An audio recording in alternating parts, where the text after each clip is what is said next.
பராசர ஜோதி மணிமண்டல குழுவில் பயணிக்கும் அனைவருக்கும் கடையத்திலிருந்து யோகி முருகனே இனிய மாலை வணக்கம். போதுமா? குழுவில் பயணிக்கக்கூடிய மும்மூர்த்திகள் சூரியனும் சந்திரனும் அட்மின்கள் அவர்களுக்கும் அடியனுடைய வணக்கங்கள், வாழ்த்துக்கள்.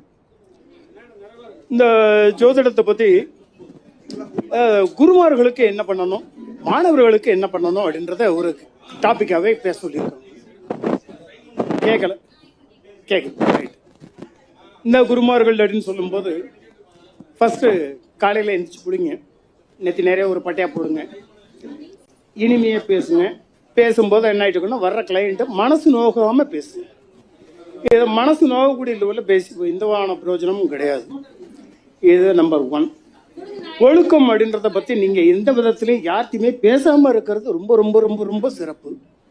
ஒழுக்கத்தை பற்றி யார்த்தையும் எதுவுமே பேசவும் வேண்டாம், ஏன்னா அது நம்ம வேலையும் கிடையாது. நிறைய புஸ்தகங்களை படிங்க. எல்லா மூல நூல்களும் ஒவ்வொரு விதமான கருத்துக்களை கொண்டிருக்கிறது. எல்லாத்தையும் என்ன பண்ணால் எல்லாத்தையுமே கொண்டு வந்து சாராம்சமாக என்ன பண்ண முடியாது, உங்களுக்கு தர முடியாது. ஒவ்வொரு நூல்கள்லையும் ஒவ்வொரு விதமான கருத்துக்கள் இருக்கும்.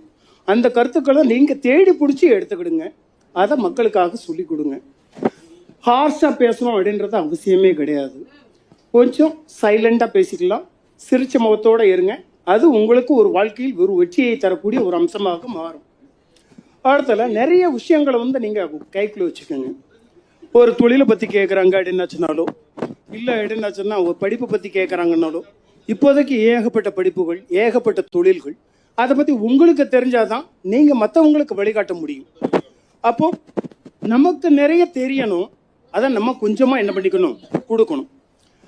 மாணவர்களை தேர்ந்தெடுக்கும் போது ரொம்ப ஷார்ப்பாக தேர்ந்தெடுங்க. புத்திசாலியாக இருக்கணும், கோவப்படாதவனாக இருக்கணும், நல்ல குணங்கள் உள்ளவனாக இருந்து நீங்கள் தேடி அவர்களுக்கு நீங்கள் இந்த ஜோதிடத்தை என்ன பண்ணியிருக்கணும், அவங்களுக்கு பரிமாறும் போது மிகச்சிறந்த எதிர்கால ஜோதிடர்களை உருவாக்கக்கூடிய தகுதி உங்களுக்கு மட்டுமே உண்டு அப்படின்னு சொல்லி உங்களிடமிருந்து விடைபெறுகிறேன். நன்றி.